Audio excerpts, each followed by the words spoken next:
Hello and welcome to my Week 3 Multimedia presentation. This week I'll be discussing Gulick's Notes on Theory of Organization, Merton's Bureaucratic Structure and Personality, and Appleby's Government is Different articles on what I found interesting about them and why I think they're still relevant today. The first article I will discuss was Gulick's Notes on the Theory of Organization. There was a line I found interesting that can be found in the second paragraph after the coordination of work section that starts on page 81. Those two principles of coordination are not mutually exclusive. In fact, no enterprise is really effective without the extensive utilization of both. This statement ties into the two methods of coordinating work that Gulick notes, organization and the dominance of an idea. I found this interesting because I believe that he is trying to say that without the dominance of an idea, or for example, a mission statement for a public agency, there isn't anything for the workers to strive for. And without the organizational structure of the employees, there isn't a way to accomplish making this idea or mission statement a reality. As a modern day example that still works today, I chose the city I work in. The city of Menifee has a vision or an idea that the council and residents approved. I won't read the whole thing, however, the gist of it is that they want to seek new and innovative ways to enhance our community's quality of life. Without the organizational structure of the employees, there will be no way to accomplish the vision of the city, and without this idea or vision, there is nothing for the employees to work for. And ultimately, it wouldn't be a pleasant city without the structure or vision.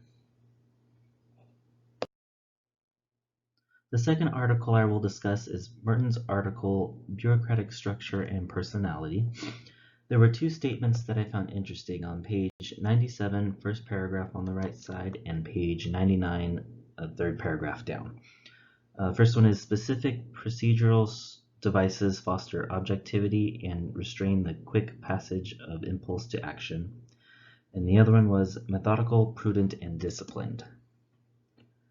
I found these two statements interesting because with the public agencies, there are always people keeping a close eye on all the actions that this agency does.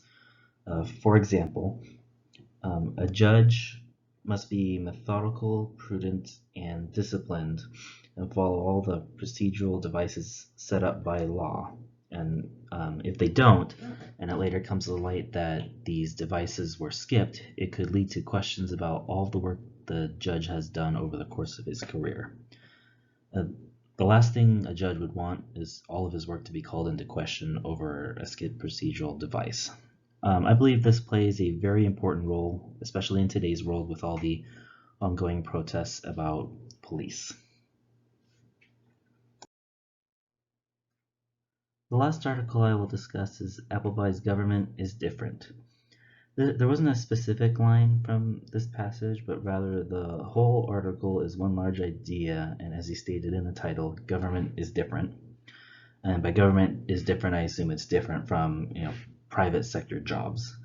What I got from this article is that it takes a certain kind of person to work in the public sector, perhaps more of a people person.